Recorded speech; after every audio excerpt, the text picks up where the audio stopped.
Շնորհակալություն ազգային ժողովի մեծարգո նախագահ, հարգելի խորհրդարան, ներկայացնում եմ զինվորական ծառայության և զինծառայողի կարգավիճակի մասին օրենքում փոփոխություններ և լրացում կատարելու մասին օրենքի նախագիծը, որը հերթական քայլն է մեր երկրում մարդկային կապիտալի զարգացման և այդ կապիտալը նաև մեր երկրի տնտեսական ու հանրային զարգացմանը իշահ գործադրելու ուղղությամբ։ Մասնավորապես գիտեք, որ 2018 թվականից ներդրվել է տարկետման հատուկ կարգ, որով տարկետում են ստանում մեր այն քաղաքացիները, որոնք ուսումնառություն են անցկացնում Շանհայի վարկանիշավորման առաջին 50-յակում գտնվող բուհերից որևէ մեկում։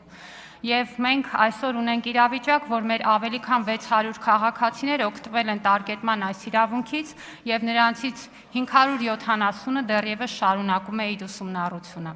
Միևնույն ժամանակ ուսումնասիրելով, թե ինչ է տեղի ունենում այն քաղաքացիների հետ, որոնք արդեն իսկ ավարտել են իրենց ուսումնառությունը, մենք տեսնում ենք, որ իրականում այն կապիտալը, որը զարգանում է, այսինքն այդ հեղինակավոր բուհերում ուսումնառության արդյունքում ձևավորվող գիտելիքն ու հմտությունները իրականում չի վերադառնում Հայաստանի Հանրապետություն և չի ծառայում այստեղ ոչ հանրային, ոչ տնտեսական զարգացման օրակարգին։ Եվ քննարկելով և նաև ուսումնասիրելով պատճառները առաջարկվել է օրենսդրական այս փոփոխությունը, որով տարկետում ստացած և իրենց ուսումնառությունը այս բուհերում իրականացնող քաղաքացիները հնարավորություն են ստանալու ուսումն ավարտելուց հետո առնվազն 3 տարի Հայաստանի Հանրապետության կառավարության կողմից սահմանված ոլորտում Հայաստանի Հանրապետությունում աշխատելու համար և դրանից հետո կարող են ազատվել զինվորական ծառայությունից։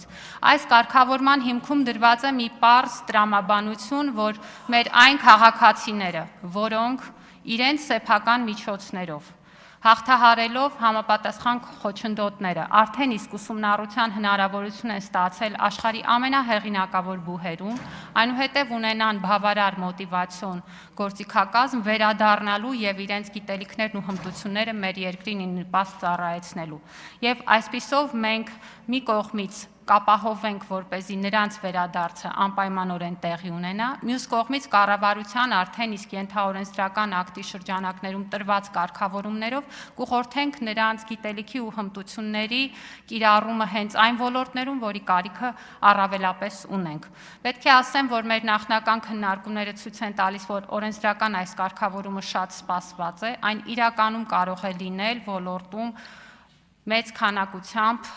բարձրակարգ մասնագետների ներգրավման հնարավորություն և հաշվի առնելով բոլոր այն դրական հետևանքները, որ կարող են ունենալ այս կարգավորման կիրառումը, նաև նախատեսել ենք բավարար կարճ ժամանակ օրենքի ընդունումից հետո ընդամենը 2 ամիս ենթաօրենսդրական կարգավորումը հաստատելու, ինչը հնարավորություն կտա գրեթե անմիջապես կիրարկել օրենքը։ Եվ հաշվի առնելով այս ամբողջ իրավիճակը, որը ներկայացրեցի, առաջարկում եմ կողմ քվեարկել։ Շնորհակալություն։ Հավանիչ տեսանյութը և բաժանորդագրվիչ նորությունները բաց չթողնելու համար։